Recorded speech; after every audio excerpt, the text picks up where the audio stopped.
What happens when a legend steps onto a stage expecting respect, only to face a smug host ready to tear him down? Clint Eastwood, the man whose steely glare defined decades of cinema, walked into Steven's studio that night, his boots heavy with purpose. At 85, he carried the weight of a career that shaped Hollywood, from dusty westerns to gritty war epics. The audience roared as he entered, their cheers a testament to his enduring legacy. But Steven, perched behind his desk, with a sly grin, had other plans.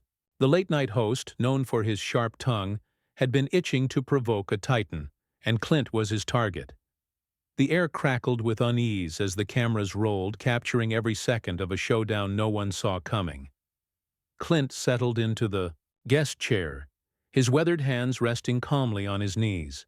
He was there to talk about his latest film, a raw, unflinching look at soldiers returning from war, a project he poured his soul into. Steven leaned forward, his eyes glinting with mischief. The interview started innocently enough, with questions about the movie's inspiration. Clint spoke slowly, his voice gravelly but steady, sharing stories of veterans he met, men whose scars ran deeper than the battlefield. The audience listened, rapt, moved by his sincerity. But Steven wasn't interested in sincerity. He wanted a spectacle, a moment to boost his ratings, and he was willing to cross lines to get it. Without warning, Steven cut in, his tone sharp as a blade. "Come on, Clint. Isn't this just another one of your macho war fantasies? You keep churning out these films, but do they really say anything new?" The audience gasped, the room falling silent.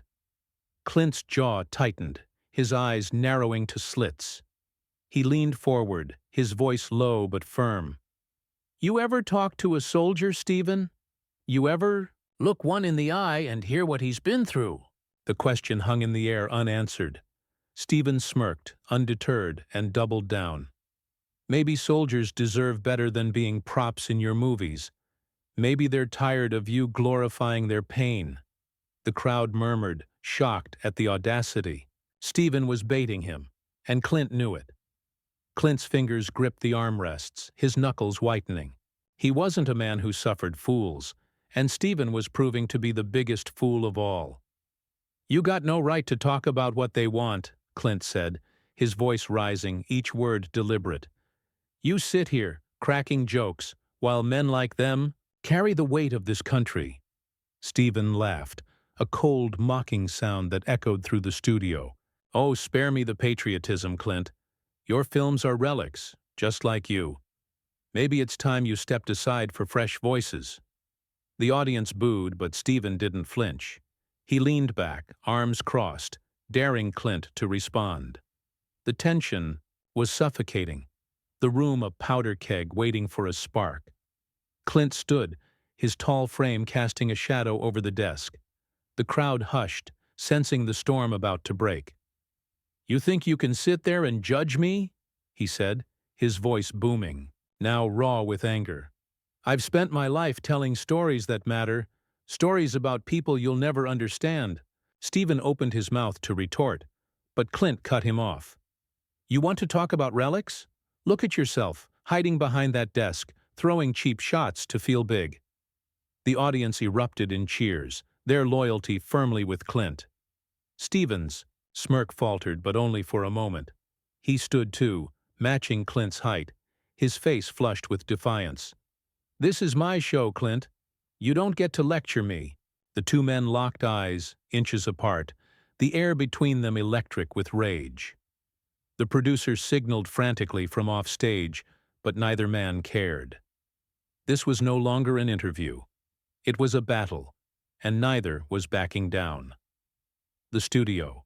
Air grew thick, the crowd's cheers fading into a low, uneasy hum as Clint Eastwood and Steven stood inches apart, eyes burning with mutual disdain. Steven's smug grin twitched, his confidence shaken by Clint's unyielding presence, but he wasn't ready to yield. He stepped closer, his voice dripping with venom. "You think you're untouchable, don't you? The great Clint Eastwood, riding in on his high horse, lecturing us all.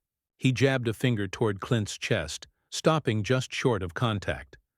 The audience held its breath, sensing the line about to be crossed. Clint didn't flinch, his gaze steady as granite, but his hands clenched into fists at his sides, ready to unleash decades of pent-up grit. "You're out of your depth, Stephen," Clint growled, his words slicing through the tension. "You mock what you can't comprehend. Men who've seen more in a day than you'll see in a lifetime." His voice carried the weight of every role he'd played, every story he'd told, and the crowd felt it, their murmurs turning to shouts of support. Stephen scoffed, turning to the audience with a theatrical shrug. "Hear that, folks? He thinks he's the only one who gets it. Typical." The sarcasm was a cheap shot, but it landed, stirring a few uneasy laughs. Stephen seized the moment, pivoting back to Clint. "Your movies glorify war, Clint. You make it look noble, but it's just blood and chaos. Ever think you're part of the problem?" Clint's face darkened, his patience fraying like an old rope. He took a step forward, closing the gap, his voice low and dangerous. "You ever been to a VA hospital? Seen a man wake up screaming, reliving hell you can't imagine? My films don't glorify nothing. They show the cost, the truth you're too spineless to face." The crowd erupted, their cheers a wall of sound, but Stephen wasn't backing down. He leaned in, his voice rising to match Clint's. "Truth? You're peddling nostalgia, old man. Your truth is a fantasy for people who can't handle the real world." The insult stung, and Clint's eyes flashed with a fire that hadn't dimmed in decades. The producer, sweating off stage, waved frantically for a commercial break. But Stephen ignored him, relishing the chaos. He turned to the crowd, arms wide, playing the ringmaster. "What do you say, folks? Is Clint here stuck in the past or what?" A few jeers mixed with the cheers, and Stephen's grin widened, feeding off the division. Clint, however, wasn't, playing to the room. He grabbed the edge of Stephen's desk, leaning over it, his voice a controlled roar. "You want to talk about the past? Let's talk about yours. Hiding behind comedy, tearing down people who've done more than you'll ever dream. You're a coward, Stephen, and you know it." The accusation landed like a punch, and Stephen's face reddened, his composure cracking. For a moment Stephen faltered, his eyes darting to the crowd, then back to Clint. He straightened, forcing a laugh that sounded hollow. "Coward? That's rich, coming from a guy who plays tough on screen but can't handle a real conversation." He slammed his hand on the desk, the sound sharp, and pointed at Clint. "You're done, Clint. Your time's up and you're too stubborn to see it." The crowd gasped, the raw hostility electrifying the room. Clint didn't move, his silence more menacing than words. Then, slowly, he straightened, his voice cutting through the din. "You don't get to decide when I'm done. Not you. Not anyone." He turned to the audience, his presence commanding their attention. "This man insults the people I make films for, the ones who fight, who sacrifice. You gonna let him?" The crowd roared, siding with Clint, their voices a tidal wave. Stephen's smirk vanished, replaced by a scowl. He opened his mouth, ready to fire back, but Clint wasn't finished, and the battle was far from over. The studio vibrated with the crowd's roar, their voices a thunderous wave crashing over Stephen's crumbling bravado. Clint Eastwood stood tall, his challenge to the audience still echoing, his eyes locked on Stephen, who gripped the desk like a lifeline. The host's scowl deepened, his usual charm replaced by raw defiance. He wasn't used to losing control, and Clint's words had stripped him bare, exposing his petty jabs for what they were. But Stephen was too stubborn to retreat. He stepped around the desk, closing the distance again, his voice sharp and bitter. "You think you can turn my audience against me? This is my turf, Clint, and you're just a guest who's overstayed his welcome." Clint didn't budge, his stance rooted like an oak. "Your turf?" he said, his voice a low rumble. "You don't own these people. They see through you, same as I do." The crowd cheered louder, their loyalty shifting firmly to Clint, a man who'd earned their respect through decades of honest work. Stephen's eyes darted to the sea of faces, his confidence rattled by their rejection. He forced a sneer, but it was shaky. "You're preaching to the choir, old man, but let's get real. Your films, your whole tough guy act, it's all a lie. You're no hero. You're just an actor cashing in on other people's pain." The accusation was vicious, meant to wound, and the audience gasped, stunned by the cruelty. Clint's face tightened, but not with weakness. It was the look of a man who'd faced worse than a loudmouth host and come out stronger. He stepped closer, his voice steady but laced with fury. "You want to talk about lies? Look at you, twisting my work to fit your cheap narrative. I tell stories about real people, real struggles. What do you do, Stephen? Mock them to get a laugh." The crowd roared again, their anger at Stephen palpable. A woman in the front row stood shouting, "Shame on you, Stephen!" Others joined, their voices a chorus of outrage. Stephen's face flushed, his control slipping further, but he wasn't ready to surrender. He laughed, a brittle sound, and waved a hand dismissively. "Oh, please, you think you're some saint for making movies? Spare me. You're in it for the glory, same as anyone." He turned to the crowd, desperate to regain them. "He's not your hero, folks. He's just a guy who got lucky playing cowboys." The jeers that followed were deafening, the audience rejecting Stephen's ploy. Clint seized the moment, his voice rising above the noise. "Glory? I've spent my life honoring men and women who deserve it. You wouldn't know honor if it slapped you in the face." The words hit hard, and Stephen flinched, his facade cracking under the weight of Clint's truth. The producer, now frantic, signaled for security, but the crowd's energy was too wild, their cheers for Clint drowning out any attempt at order. Stephen, cornered, lashed out, his voice shrill. "You're a fraud, Clint. You hide behind your movies, pretending you're one of them, but you're not. You're nothing." The insult was desperate, a final swing from a man out of options. Clint leaned in, his voice calm but lethal. "Keep talking, Stephen. Every word proves who you are. A small man trying to tear down what he can't understand." The audience exploded, their applause shaking the studio. Stephen staggered back, his eyes wide, realizing he'd pushed too far. Clint turned to the crowd, raising a hand, his presence commanding silence. "This isn't about me," he said, his voice raw with conviction. "It's about the people I stand for. And I won't let this man disrespect them." The crowd surged to their feet, their ovation a tidal wave.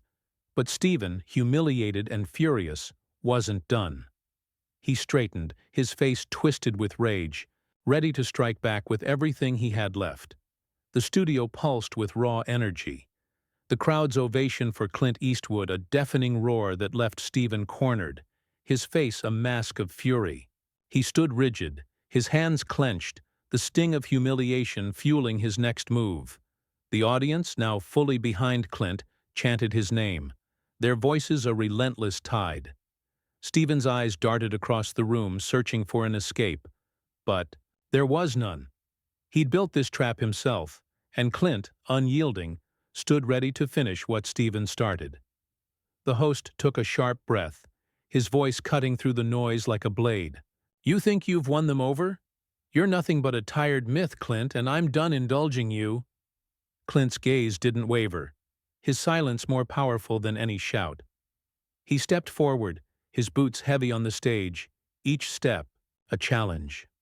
"You're the one indulging, Stephen," he said, his voice low and deliberate. "You've been playing king too long, but these people see you for what you are. A bully with a microphone." The crowd erupted, their cheers a wall of sound, but Stephen wasn't cowed. He lunged forward, pointing at Clint, his voice shrill with desperation. "A bully? Look at you, preaching like you're above us all. You're just an old man clinging to relevance." The words were meant to cut, but they only fueled the audience's anger, their boos drowning Stephen's voice. Clint's jaw tightened, his eyes blazing with a fire that silenced the room. "Relevance?" he said, his voice rising, each word a hammer. "I don't need your approval to know my work matters. I make films for people who've earned respect, not for clowns who tear them down." He gestured to the crowd, his arms sweeping wide. "These folks know who's real. They know who's been there, telling their stories, while you sit here spitting venom." The audience surged to their feet, their applause shaking the studio. A man in the back shouted, "Tell him, Clint!" And others joined, their voices, a chorus of defiance against Stephen's cruelty. Stephen's face twisted, his control shattered. He slammed both hands on the desk, the sound a gunshot in the chaos. "You don't get to lecture me!" he screamed, his voice cracking. "This is my show, my rules, and I say you're a has-been who's lost his touch." The insult was desperate, a last gasp, but it was the wrong move. The crowd's boos grew louder, their anger a living thing. Clint leaned closer, his voice, calm but deadly. "Your show? You're nothing without these people. And right now they're telling you to shut your mouth." The audience roared, their support for Clint absolute, their rejection of Stephen complete. Security hovered at the stage's edge, unsure how to intervene in a battle that had spiraled beyond control. Stephen, panting, his shirt damp with sweat, glared at Clint, his eyes wild. "You think you can walk in here and ruin me?" he spat. "I've got the power here, not you." Clint smiled, a cold, knowing smile that sent a chill through the room. "Power? You've got nothing but a loud voice and a bad attitude. I've faced worse than you and walked away taller." He turned to the crowd, his presence commanding their silence. "This man spent the night insulting the people I stand for, the ones who've fought, who've bled. You gonna let him get away with that?" The crowd's response was a tidal wave, their cheers a declaration of loyalty. Stephen staggered back, his face pale, realizing he'd lost not just the argument, but the room. Clint stood firm, his eyes locked on Stephen, ready to deliver the final blow that would end this war of words once and for all. The studio thrummed with the crowd's relentless cheers, their voices a soaring anthem of support for Clint Eastwood, who stood like a monument amidst the chaos. Stephen, his face drained of color, clung to the edge of his desk, his earlier bravado reduced to ashes. The audience's rejection was absolute, their boos a stinging rebuke of his cruel words. Clint's challenge still hung in the air, his question to the crowd unanswered by Stephen, who now faced the wreckage of his own making. The cameras, unblinking, captured every second, broadcasting the host's defeat to millions. Clint's eyes, sharp and unyielding, pinned Stephen in place, daring him to salvage what little dignity remained. Stephen straightened, his voice hoarse but defiant, a final spark of resistance. "You think you've got me beat, Clint? This isn't your movie set. You can't just walk away the hero." His words were weak, a shadow of his earlier venom, and the crowd jeered, sensing his surrender. Clint stepped closer, his presence filling the stage, his voice steady as iron. "I don't need a script to know right from wrong. You crossed a line, Stephen, disrespecting people who've earned better. And now you're paying for it." The audience roared, their applause a thunderclap, and Stephen flinched, his hands trembling at his sides. Desperate, Stephen turned to the crowd, his arms raised in a plea. "Come on, folks, you know me. I'm just asking the tough questions." But his charm, once a weapon, was gone. A man in the audience shouted, "You went too far," and others echoed him, their voices a unified condemnation. Stephen's shoulders sagged, his eyes darting to the floor. Clint seized the moment, his voice rising to carry over the din. "You wanted a fight, Stephen. You got one. But you picked the wrong man, and you picked the wrong cause." He gestured to the crowd, his arm steady. "These people aren't here for your cheap shots. They're here for truth, for respect. And I'm damn proud to stand with them. The crowd surged to their feet, their ovation shaking the walls, a testament to Clint's unbreakable spirit. Stephen opened his mouth, but no words came. The producer, now at the stage's edge, signaled for the show to cut to commercial, but Clint wasn't done. He leaned in, his voice low, meant only for Stephen. "You've got a choice now. Apologize to the people you insulted or keep digging. Your grave." Stephen's eyes widened, his defiance crumbling under the weight of Clint's words. He turned to the audience, his voice barely audible. I got carried away. I didn't mean to offend anyone." The apology was feeble, forced, but it was enough. The crowd's boos softened, their anger giving way to reluctant acceptance. Clint nodded, a single curt gesture, then turned to the audience, raising a hand in gratitude. "Thank you," he said, his voice warm but firm. "This was never about me.